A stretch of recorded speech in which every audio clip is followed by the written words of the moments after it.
Salam əziz izləyicilər, Adalya Hab verilişində yenidən efirdəyik. Bugünkü efirimizin qonağı Vüsalə xanım Rəsulova. Vüsalə xanım Rəsulova V Architects MMC eyni zamanda V-Wood fabrikanın sahibidir. Bəli. Xoş gəlmisiniz Vüsalə xanım. Xoş gördüm. Necəsiz? Çox sağ olun. Təşəkkürlər, sizlər yaxşı olasınız. Təşəkkür edirəm dəvət etdiyiniz üçün. Xoşdur sizi görmək. Mənim üçün də çox xoşdur. Bugün bol-bol söhbət eləyəcəyik. Neçə vaxtdır da görüşmürük. Bəli. Yəni həm iş haqqında danışarıq, həm özümüz haqqında danışarıq, həm ümumiyyətlə neçə vaxtdır bilirəm ki, biz darıxmışıq. Bəli. Danışmağa çox sözümüz olacaq. Gəlin belə başlayaq. Vüsalə Rəsulova kimdir? Vüsalə Rəsulova peşə üzrə memar mühəndisdir. Aha. Bir bacıdır, bir övladdır və həmişə dürüst insan olmağa çalışan bir insandır.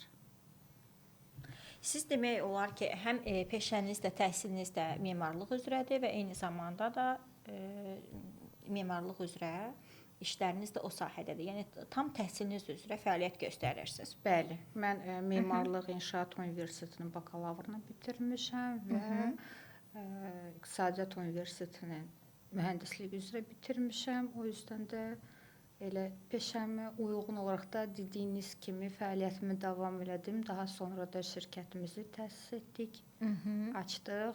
Uğurla da düşünürəm ki, davam edirik. V-Wood da isə zaten bizim ailə bir şirkətimizdir. Mənim atamın qurduğu bir şirkətdir. Amma bəlli bir dövrdən sonra böyüklər artıq yeri özündən sonra gələn Övladlarına verir. Bəli. Sizin bu şirkət yaratmaqda, Bəli. V Architects firmasını yaratmaqda belə deyək də, bu şirkəti yaratmaqda nədən zərurət yarandı ki, siz şirkəti yaratdınız? Hər birimiz bir sahib olmamışdan öncə hansısa bir şirkətdə sıravi bir işçi olaraq və yaxud sonra da o pillə-pillə qalxaraq gəlirik. Amma bəlli bir perioddan sonra qaldığın şirkətdə istədiyin məqamlara toxuna bilmirsən və o məqamları, o nüansları, o aspektləri daha da qabartmaq üçün, daha da inkişaf etməkdən ötürü məcbur olursan artıq bu öhdəliyi öz üzərinə götürəsən.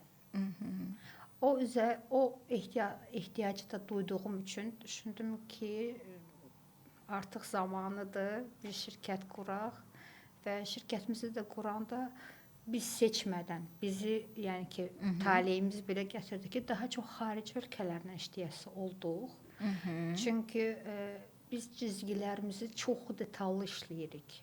Çox detallı işləyirik. Məsələn, tutağım ki, bir cizginin 20 səhifə olduğu halda bizdə təxmini 100 səhifə olur. Yəni o dərəcədə biz detallı hər bir elementi işləyirik və buna görə də xarici ölkələrdəki insanlarla işlədik, amma buna baxmayaraq Azərbaycanın xarici ölkədə olan layihələrində işləmişik. Bu Azərbaycanın səfirliyidir, Belarusiyada, Qazaxstanda, daha sonra Azərbaycan pavilyonları. Yəni yenə də xarici ölkədə işləməyimizə baxmayaraq yenə də Azərbaycanı təmsil edirik. Nə gözəl. Bəli, gözəl gününüz olsun. Demək ki, siz Azərbaycan ornamentlərinə çox diqqət edirsiniz. Ondandır yoxsa? Baxın, bizim əslində Azərbaycanımızın tarixinə baxsaq, çox gözəl ornamentlərimiz, çox gözəl memarların düşüncə tərzi və yanaşması çox gözəldir. Məsələn, bir məsələni demək istəyirdim. Hal-hazırda bu afremlər çoxalıb. Mənim üçün bu bir memar olaraq heç xoş deyil. Çünki bizim o cür gözəl arxitekturamız ola Skandinaviyanı nədən təbliğ edirik? Yəni əslində hal-hazırda mənə də müraciət edəndə mən ancaq Azərbaycan arxitekturasına, memarlığına dayanaraq layihələri tərtib edirəm. Hətta müasir binalarda belə bizim Azərbaycanımızın şəbəkələrini istifadə edirəm. Ha, nə gözəl. Bu şeylərə çox önəm verirəm. Çox və düşünürəm ki, hər kəs də bu cür təbliğ eləsə öz memarlığını, öz ölkəsinə çox gözəl olardı. Yəni hər kəs hər öz işində belə deyək də, memarlıqda olsun, fərqli işlərdə olsun, yenə də Azərbaycan adına, ölkəsi adına iş görərsə Azərbaycan daha çox tanınmış olar və bundan çox razıyam sizinlə. Və siz dediniz ki, A-frame evlər, bu Skandinaviya evləridir və onların təbliğatı kimi nəzərdə tutulur. Daha doğrusu sizin fikriniz, yanaşmanız belədir. Onlara ekvivalent olaraq belə deyək də, paralel olaraq siz nələri tövsiyə edə bilərsiniz ki, bunlar olsa daha yaxşı olar, Azərbaycanı daha çox gözəl təmsil edə bilərik biz? Buna biraz burada artıq maddiyyat da önəmlidir. Yəni hər kəsin fərqli bir sosial durumu var, maddi durumu var. Yəni buna görə də mən belə bir şey deyim ki, kvadrat evlərdən biraz qaçsaq daha yaxşı olar.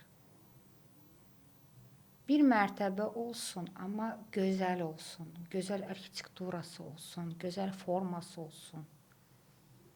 Yəni bunu bir mərtəbədə də etmək olar. Sırf o demək deyil ki, mən ev tikirəmsə bu mütləq şəkildə 2 və yaxud da daha çox mərtəbəli olmalıdır. Xeyr, bir mərtəbənin də çox gözəl, o loru dildə desək xudmani bir gözəl bir nəticə əldə edə bilərik və inanın ki, o A-frame-dən də qat-qat rahat bir insanın yaşaya biləcəyi bir ergonomik bir ev ola bilər.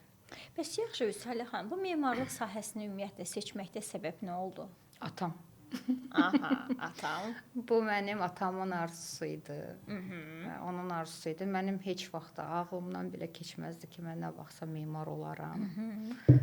Mənim atamın arzusu idi və mən də onu həyata gerçəkləşdirdim və bir şey də qeyd edeyim ki, yəni məndən öncə bizim nəsildə heç bir memar yoxdur. Mən ilk memaram və ona görə çox çətinliklərlə, sözün əsl mənasında çox çətinliklərlə bu level'a gəlib çıxa bilmişəm. Mən düşündüm ki, atanız memar olub, siz onun davamçısı olmuşsunuz, amma sadəcə onun arzusu olub. Bəli. Onun arzusunu yerinə yetirdiyiniz üçün xoşbəxtsiz, yoxsa? Çox və mən düşünürəm ki, çox doğru bir qərardır. Çox sevinirəm ki, memaram və bir anda, bir dəqiqədə belə olsa, mən bu barədə peşmançılıq duymamışam. Nə gözəl. Adətən olur ki, valideynlər uşaqları yönləndirirlər, hər hansı bir istiqamət verirlər, amma sonda övladlar narazı olur onların yönləndirdiklərindən. Kaş ki, o deyil, öz istədiyimi seçsəydim deyirlər, amma atanız demək ki, sizi çox gözəl duyub, hiss edib. Yəqin ki. Yəqin ki. Bəs yaxşı, ilk layihənizi xatırlayırsınız? İlk layihəniz nə oldu? İlk layihəm bir kazarmanın yataqxanası olub. Aha. Həmən kazarmanın nömrəsini demək doğru deyil. Təbii ki. Kazarma olub. İlk layihəm kazarma olub və onun həm müəllifi olmuşam, həm icraçısı olmuşam. Bəyəniblərmi? Bəli. Bugün də hərdən o yolda keçəndə o kazarmanı görəndə bir qəribə bir duyğularım olur. Mənim balam. İlk işimdir. Bəs bugünə qədər ən qürur duyduğunuz layihə hansı olub? Düşünürəm ki, layihənin balacası böyüyü olmamalıdır. Yanaşma hər bir layihə eyni cür olmalıdır. Yəni, ay bu balaca layihədir, mən bunun üzərində daha çox işləyim və yaxud da bu böyük layihədir, bunun üzərində daha çox işləyim. Yox. Hər bir layihə eyni cür mən yanaşıram. Bu istər balaca olsun, istər böyük olsun. Hə, yox, mənim verdiyim sual sadəcə böyüklüyünə və yaxud da ki, kiçikliyinə görə deyil. Sadəcə bəzi layihələr olur ki, o insanın ürəyində xüsusi bir yer tutur. O layihə ilə yaxşı ki, bunu elədim dediyiniz belə bir layihə. Layihələrimin hamısı, bayaqdan dedim, hər biri mənim üçün çox doğmadır. Ona görə mən onların arasında heç bir ayrı seçkilik eləyə bilmirəm. Dediyim, evladlarınızdır. Bəli, heç bir ayrı seçkilik eləyə bilmirəm. Çünki gördüyüm layihələrin içində kilsə də var, yaşayış binaları da var, qeyri-yaşayış obyektləri də var, landşaft dizaynları da var. Yəni bunların hər birini durub bir-bir yada salsam, bir-bir onu tərəziyə qoysam, öz içimdə belə bir hiss olacaq ki, hansına qarşısa bir haqsızlıq etdim. Gərək bu birisi layihəni deyərdim. Buna görə də ayrı seçkilik etmək istəmirəm.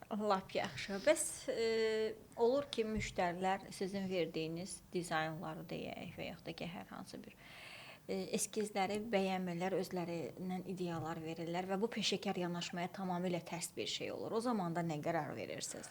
Bu cür hallarla mən rastlaşmamışam. Nə gözəl. Heç vaxt rastlaşmamışam. Çünki gələn sifarişçilər artıq məni tanıyan sifarişçilərdir və artıq mənim dəsti xəttimi bilən sifarişçilərdir. Ona görə də mən bu cür problemlərlə rastlaşmam və hətta öz ideyalarını da deyəndə deyirlər Vüsal xanım, elə eləyin ki, bu mənim sabahlarım yaşadığım mühitə uyğun bir ev olsun. Yəni mən bir sifarişçi ilə bir işi başlayanda onu tək istəklərini yox, mən onun həm də həyat tərzini öyrənməyə çalışıram psixoloji olaraq ki, o onu nə cür rəngləri sevir, hansı ab-havanı sevir, hətta elə bir geometrik uzorlar deyirik də biz, elementlər. Onlar da çox önəmlidir.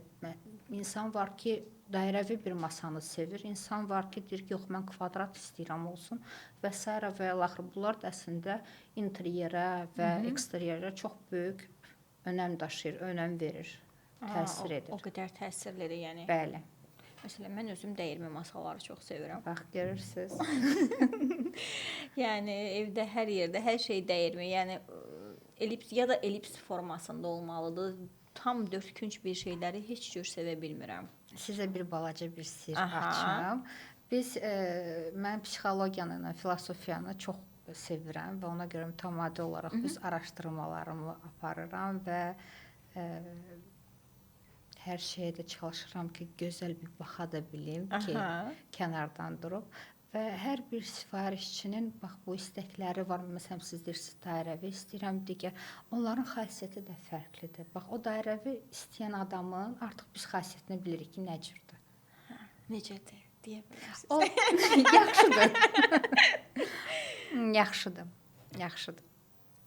Yəni dairəvidir də, hər fırlanır, yenə eyni yerə çıxır. Ən azından kəskin sərhədlərimiz yox. Xasiyyətindən irəli gəlir ki, yəni o sərt küncləri sevmir, sərt münasibəti sevmir və ona görə də hər bir şeyi daha mülayim bir formada onu yan keçməyi, daha mülayim bir formada onu həll eləməyi çalışan şəxsiyyətlər olur. Hə, mənim evimdə yəni sərt, kəskin künclü heç bir şey yoxdur demək olar ki. Hər bir şey. Yəni, indi deyirsiniz, mən fikirləşirəm, demək ki, bu ondan irəli gəlirmiş. Bəli. Çox maraqlı nüansdır. Gedib evdə bir daha baxacağam hər bir şeyə. İnşallah ki, bir gün siz də gələndə görərsiniz. İnşallah. Siz dizaynlar eləyirsiniz. Bəs bu gözəl dizaynlar ki, ortaya çıxır. Bunun sirri nədir? Bu xassiyyətlər, bunlar hamısı birlikdəmi bu gözəl dizaynı ortaya gətirir, ərsəyə gətirir, yoxsa xüsusilə bir gözəl dizayn dedikdə nə isə gözünüzün qarşısında bir şey canlanır? Bayaq dediyim kimi birinci növbədə sifarişçinin xassiyyəti önəmlidir. Daha sonra onun bu dünyaya estetik baxışı önəmlidir və o baxışını onun bir baryer çəkmədən və o baxışı daha da gözəlləşdirmək üçün biz də toxunuşlar eləyirik. Məsələn, bu rəng seçimi olsun, divar kağızları və s. işıq seçimi, onların rakursları və s. və ilaxır. Amma biz bir dizaynı edəndə tək rənglərə, divar boyalarına, işıqlara önəm vermirik. Burada daha çox ergonomikaya önəm veririk ki, o insanın ora daxil olduğu hərəkəti və bu hərəkət əsasında ona mane olacaq və yaxud da yardım olacaq mebellər və s. və ilaxır. Yəni, bu nüanslara biz çox böyük bir dəyər veririk və çox böyük önəm veririk. Bunları qoruyaraq, yəni hər bir şey eləməyə çalışırıq ki, çünki baxın, bəzi insanlarımız, mən duyuram, bir şəkil görür Pinterestdən, deyir, belə eləmək istəyirəm. Amma o, onun həyat tərzinə uyğun deyil. O, orada onun özünü rahat hiss etməyəcək. Yəni, siz bunların hamısını izah edirsiniz müştəriyə? Bəli. Bizdə sifarişçilərə həmişə deyirəm ki, siz o gördüyünüz şəkil olaraq görürsünüz ki, qəşəngdir. Amma siz və mən onları izah edirəm. Məsələn, sən bu otağa girdin, burada bu var, sən buradan belə keçəcəksən, bunu belə eləyəcəksən, bu sənə nə cür təsir eləyəcək? Yəni, bu nüansları düşünürəm ki, hər bir memar sifarişçiyə izah eləməlidir. Mənim çox hörmət etdiyim bir xanım var, memar var, yaşlı nəslin nümayəndəsidir. Çox böyük hörmət edirəm. Bir gün ekspertizada mənim bir işim var idi. Onda da təzə-təzə başlayırdım. Səhvlərə görə çağırmışdı. Dedi ki, Vüsələ, bu nədir, burada səhv eləmisən? Diqqətim dedim ki, vallahi sifarişçi belə istəyib də ona görə. Deyir, sifarişçi sənin kimi 4 il, 6 il oxumayıb. Sən sifarişçi bunu istəyə bilər, amma bu normaya, bunun gələcəyinə uyğun deyil. O istəyib. Və sən onu niyə izah eləməmisən? Və onda çox bir qəribə bir fraza dedi. Mən onu bəzən məni tanıyanlar bir istifadə eləyirəm. Rus dili bir xanım idi. Deyirdi ki, zaказчиков надо воспитывать. Sifarişçini öyrətmək lazımdır. Bəli, öyrətmək lazımdır. Çünki sifarişçi bir şey istəyə bilər, amma sən onu izah eləməlisən ki, bu uyğun deyil, doğru deyil, normativlərə yaddır və s. və ilaxır. Ona görə də biz hər bir sifarişçimizə bu cür yanaşırıq və hər biri də bu gün də bizim, yəni işimiz bitir də eləyir, amma yenə də bizim bir dostluq münasibətimiz qalır. Bu da çox mənim üçün önəmli bir şeydir. Çünki mən insan faktorlarına çox böyük önəm verən bir insanam. Məncə də o dostluq münasibətləri, səmimi münasibət həm də işi lojallığa gətirib çıxarır. Biz iş haqqında danışdıq Vüsalə xanım. Mənə elə gəlir ki, biraz da geniş məlumat verdi. Hansı xidmətləri həyata keçirirsiniz, nələrdən istifadə edirsiniz, şirkətiniz hansı işləri görür. Biraz da bizə Viwood haqqında məlumat verin. Ondan sonra mən sizin özünüz, şəxsiniz haqqında bəzi suallar vermək istəyərdim. Viwood söhbətimizin öncəsində də dediyim kimi bir ailə bir biznesidir, fabrikədir. Atamın yaratdığı bir fabrikdir və daha sonra da biz yönəldirik qardaşımla. Burada daha çox lüks mebellərdir, eksklüziv mebellərdir. Ancaq bizim dizaynerlərimiz üzərində çalışdığı, cizgiləri hazırladığımız və s. və ilaxır. Yəni eksklüziv, sırf hansısa bir interyerə məxsus toxunuşlarla olunan bir mebellərdir. Bu mebellərdə hamısı xarici ölkələrdən materiallar gəldiyinə görə çox keyfiyyətlidir. Hər bir işi də zaten bizi tanıyanlar bilirlər ki, çox məsuliyyətlə yanaşırıq. Həm bizim sənətkarlarımız, həm mən özüm şəxsən. Yəni buna görə də biz çox gözəl mebellər tərtib etdiyimizə görə mən çox sevinirəm. Nə gözəl. Bu mebellər lüks mebellər hesab olunur dediyin. Mən mebeldə həm də bizdə qapıdır, daha sonra pergola, bizim dediyimiz bisetka, yəni söhbətkarlar və s. və ilaxır. Bəs bunlarla harda tanış ola bilərlər?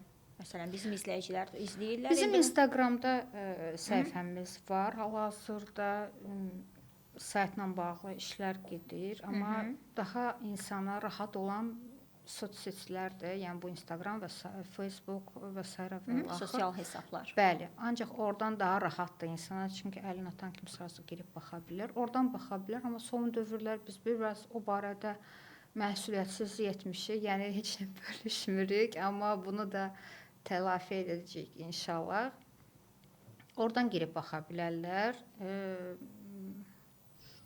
Başqa da ki, bizə hər müraciət edən zaten sifarişçilərimiz yenə də dediyim kimi artıq işlərimizi bildiyimizə görə gəlirlər ofisə, biz onlar üçün tərtib edirik, cizgiləri hazırlayırıq, ona uyğun olaraq da artıq mebellər hazırlanır. Əziz izləyicilər, biz aşağıda Vüsalə xanımın özünün və şirkətlərin də Instagram səhifələrini qeyd eləyəcəyik və oradan siz əlaqə saxlaya bilərsiniz. Ünvanı da istəsəniz deyə bilərsiniz ki, ofis ünvanı harda yerləşir? Ofis ünvanımız Elmlərdə yerləşir, Almaz Park ərazisində. Amma ofisə gəlməmişdən öncə xahiş edərdim, çünki hal-hazırda orada təmir gedir. Təbii ki, yəni. Ona görə də biraz o barədə çətinliklər duyuruq. Ən yaxşısı elə sosial hesablar üzərindən sizinlə əlaqə saxlayıb, sizin əlaqə saxladıqdan sonra görüşə gəlmək daha doğrusudur. Bəli. Biz onları mütləq qeyd eləyəcəyik. Təşəkkürlər. Mən sizə təşəkkür edirəm və siz üç sözlə öz dizayn üslubunuzu necə təsvir edərsiniz? Maraqlı sualdır. Hətta düşündürdü məni.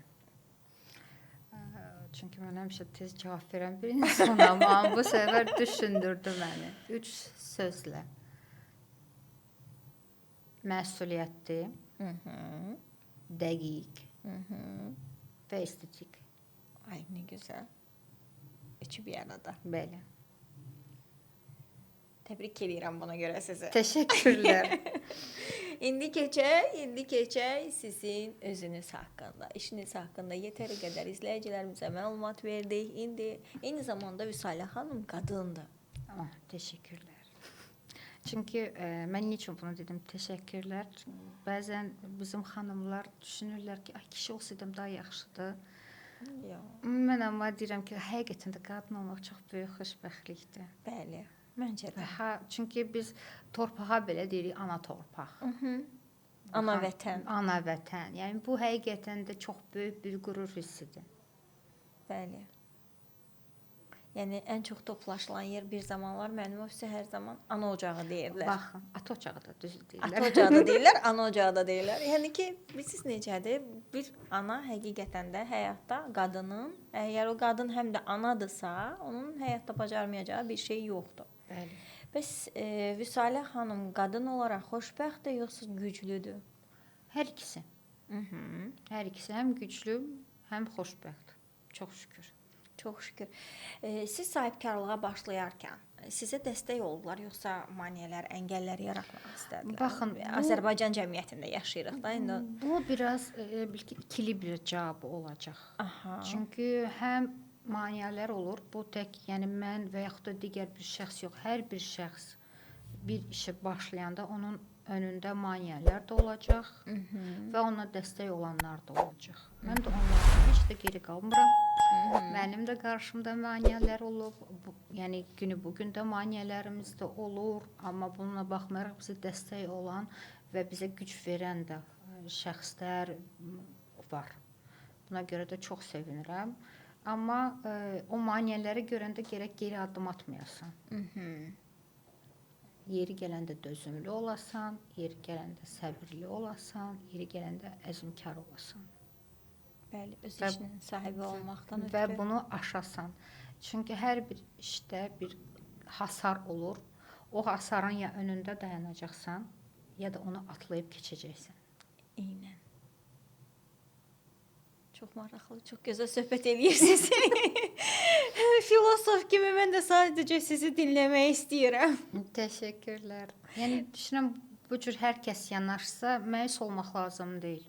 Həyat zaten mübarizədir. Hər bir mübarizədə də biz insan olaraq qalib gəlmək istəyirik. Amma məğlubiyyəti də qəbul etmək lazımdır yeri gələndə. Bəzən məğlubiyyətlər bizə çox böyük təcrübə öyrədir və o deyir ki, öldürməyən ağrı səni daha da gücləndirir. Bəli, bəli. O yüzden də məğlubiyyəti də sevmək lazımdır. Bəs Vüsalə xanım necə bir dostdur? Mənim bir dostum var, bunu bu cür cavab vermək istəyirəm. Mənim çox yaxın bir dostum var. Ondan bir gün soruşublar ki, Vüsalə necə bir dostdur? O dedi ki, Vüsalə layiqli dost və layiqli düşmən. Aha. Seçimini artıq sən edəcəksən. Çünki mən dost olaraq canımı da verərəm bir dostum üçün.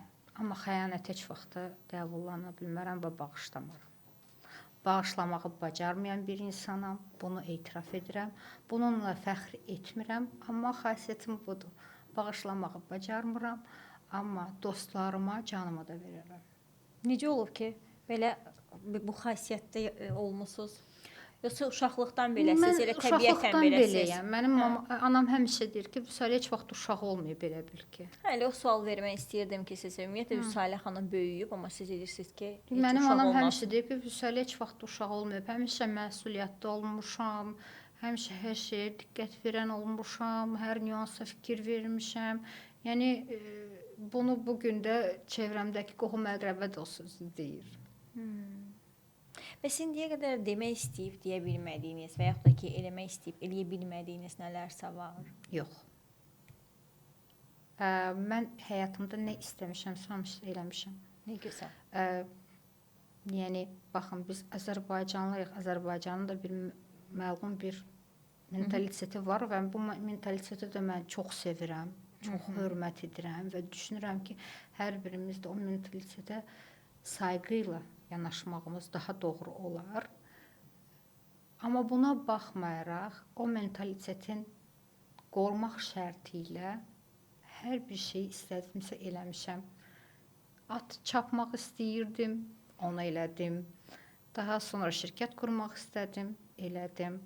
Səyahət eləməyi sevirəm, edirəm. Yəni bunların hər bir şeyi qədərində edərək düşünürəm ki, elə bir nüans qalmayıb ki, bəlkə gələcəkdə nəsə istəyəcəm yenə də. Bir insan olaraq insanın arzuları bitmir. Təbii ki, arzudan arzu doğur. Bəli. Ona görə də düşünürəm ki, tək ki Allah hamıya yol açsın. Amin. O istəklərini həyata gerçəkləşdirsin. Digər məsələlərdə isə problem olmur.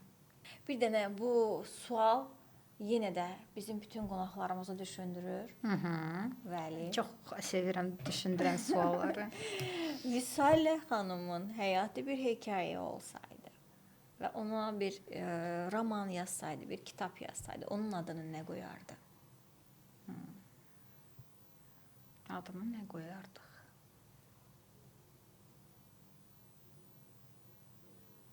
Su və od. Niyə? Çünki həyat bayaq dediyim kimi müsbət tərəfi də var, mənfi tərəfi də var. Və onu mən həyatımda çox gözəl yaşayıram. Həm mənfi tərəfini yəni bir insanın bu normal bir haldır. Heç kim deyə bilməz ki, mənim həyatım ancaq ağ zolaqlardan ibarətdir. Bəli. Yəni o ağ zolağı da, o qara zolağı da layiqincə qəbul etmək lazımdır. Siz elə verilişə başlamamışdan əvvəl də dediniz ki, baxın biz balans yaradırıq. Bəli. Yəni bu su və od adında belə balansı qorumağa çalışdınız. Bəli. Balansı qorursaq çox yaxşı olar. Nəyinsə ifratına getmək olmaz. Nəyinsə aşağılamaq da olmaz. Balans. Ümumiyyətlə kitab yazmağı düşünmüsünüz? Bunu mənə çox adam təklif eləyir, amma mən memaram, elə memarlıq işimi görsəm daha doğrudur. Onlar memarlıqdan istəməzsiniz ki, memarlıq sizin layihələriniz, memarlıqla bağlı hər hansı bir tövsiyələriniz gələcək nəsillərə ötürülsün. Bu sözüm bəlkə də biraz eqolo olacaq, amma qoy mənim haqqımda yazsınlar, nəinki mən özüm haqqımda. Çox qəşəng. Mən belə düşünürəm, çünki hər kəsin özü haqqında çox yüksək fikirdə olur. Amma kənardakı daha doğru sənin haqqında yeri gələndə danışır. O yüzden də mənim haqqımda yazsınlar. Özüm haqqımda zaten bilirəm kimi. Çox gözəl. Amma bəzən də olur ki, insan özünü olduğu kimi tanıda bilmir, amma başqaları onu yaxşı tanıyır və yaxud da ki, başqaları onu doğru tanımır, o özünü daha yaxşı tanıda bilir. Burada biraz fərqli bir məqam olur. İnsan özünü ola bilməz ki, heç kəsi olduğu kimi tanıda bilməz. Hə, təbii ki.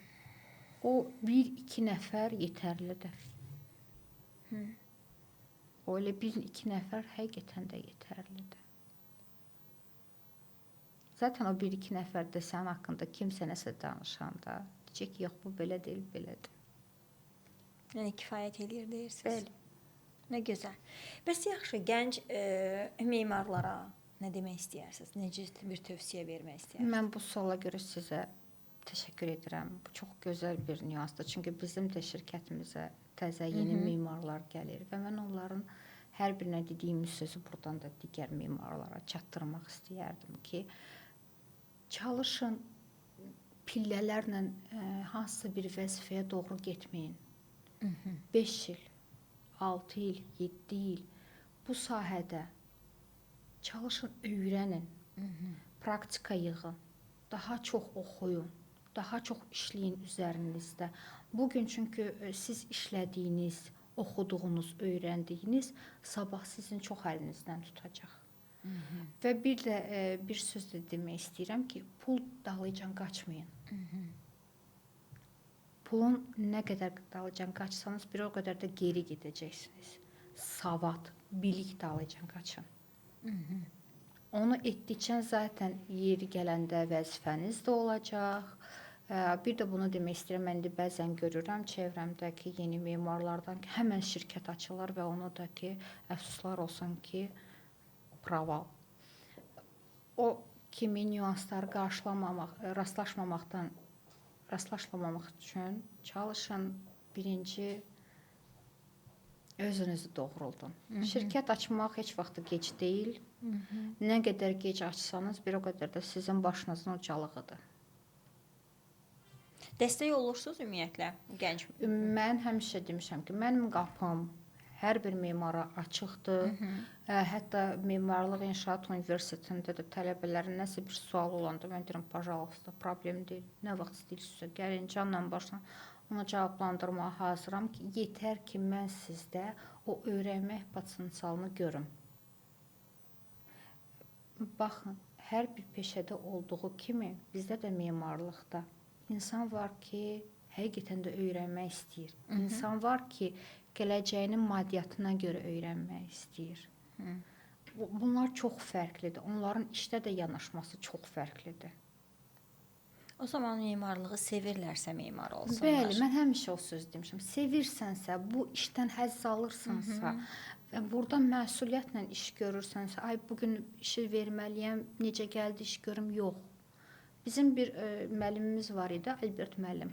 O bir sözü var idi, o da deyirdi ki, как начнешь, так и закончишь. Necə başlayacaqsansa, elə də bitirəcəksən. Və çox doğru bir sözdür. Buna görə də hər dəfə necə başlayacaqlarsa, o cür də bitirəcəklər. Çox sağ olun Vüsalə xanım. Buyurun. Çox təşəkkür edirik. Mən Sonda sizə da minnətdaram. Azərbaycan qadınına nə demək istəyərdiniz? Azərbaycan qadına çox gözəl xanımlardır hər biri. Hər birinə gözəllik arzu edirəm. Müdriklük arzu edirəm.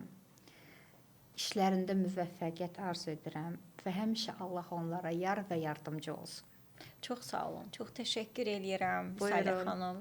Sualları dolğun, fəlsəfi, gözəl fikirlərlə cavablandırdığınız üçün, bizim dəvətimizi qəbul edib gəldiyiniz üçün, ürəyinizdən keçən hər hansı bir demək istədiyiniz söz varsa, buyurub deyə bilərsiniz.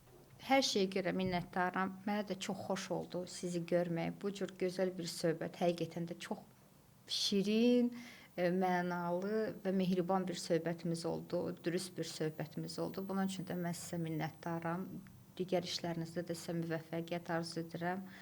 Bu cür gözəl qalmağınızı da bir daha arzu edirəm. Çox sağ olun Vüsalə xanım, təşəkkür edirəm. Biz saatlarla söhbət edə bilərik. Bu sualların sayı 11, 12, 13 deyil. Məsələn, 20 dollar, 30 dollar. Sadəcə biz izləyicilərimizi çox yormaq istəmirik. İnşallah bir dahaki səfərə tamam başqa mövzuda və yaxud da ki, işlərinizin tamam fərqli istiqamətlərindən də danışa bilərik. Ona görə də bizə ayrılan o zaman ki var, o sona yetir. Ona görə də biz sağollaşmaq məcburiyyətindəyik və biz sağollaşırıq ki, yenidən gələk. İnşallah. Təşəkkür. Çox sağ olun, çox təşəkkür edirəm. Mən izləyicilərimizlə də sağollaşım. Təşəkkür edirik əziz izləyicilər, bizi izlədiyiniz üçün. Vüsalə xanıma hər hansı bir deyəcək sözünüz və yaxud da ki, təklifləriniz, arzularınız olarsa, rəylər bölməsində yaza bilərsiniz. Sağ olun, gələn görüşlərdə görüşənədək.